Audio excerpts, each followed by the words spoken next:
Sorkar TV.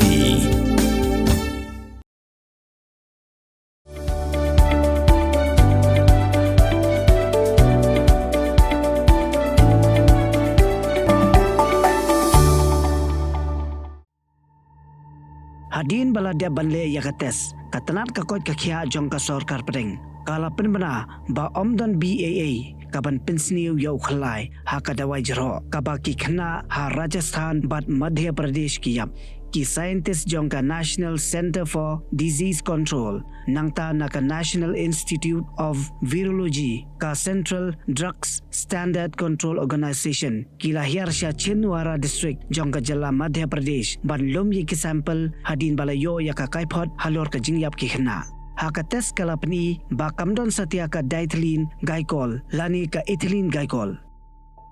Henry wadla kataru ka Sorkar Pdeng kala Bthah ba omdei banai Dawai Jyrhoh athan ye ki Khynnah u Director General of Health Services ula batai ba omdei banai Dawai Jyrhoh ne dawai su khriat ye ki Khynnah ki ba Hapoh Snem karta bat ladala wat ye ki ba Hapoh Snem kartaru omdei banai ka Sorkar Pdeng dalong ba ki babun ki khab ka Jyrhoh ki Khynnah ka dei ki jingpang ka ba ki laban ko hi khlam dawai ru Henry don kam ban pelaj na ka jing terkhong gamen bat don kam bakin thia bun kinta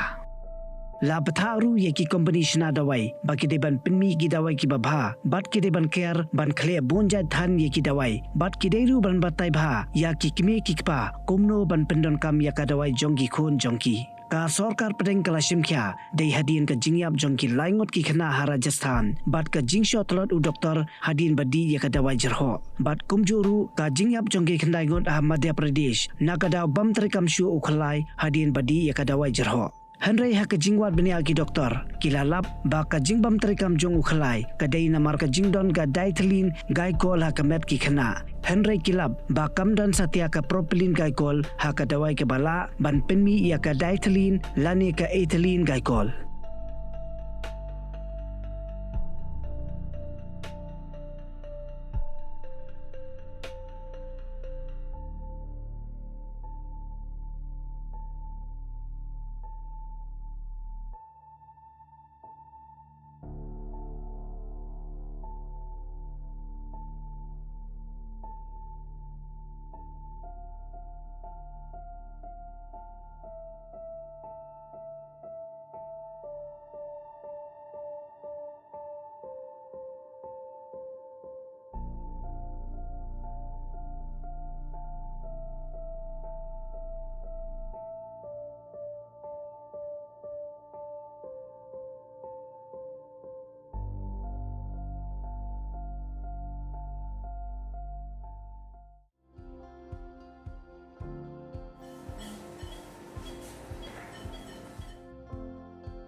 Hello everyone, this is Dr. Madan Kumar, working as an associate professor in Christian Medical College, Vellore, in Pediatric Respirology Department. My main treatment would be with pediatric lung disorders such as asthma, recurrent chest infection, and then recurrent cough.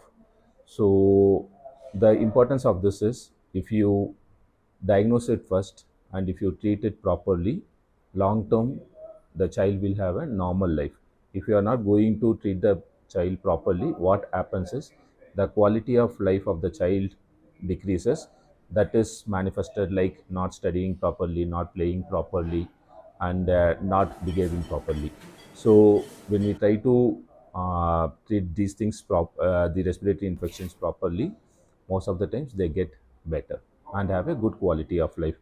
So I am here to screen the children who have respiratory problem. I will be available in Dr. H. Gordon's Robert Hospital from October 1 to October 15 between 10 to 1 p.m. Thank you.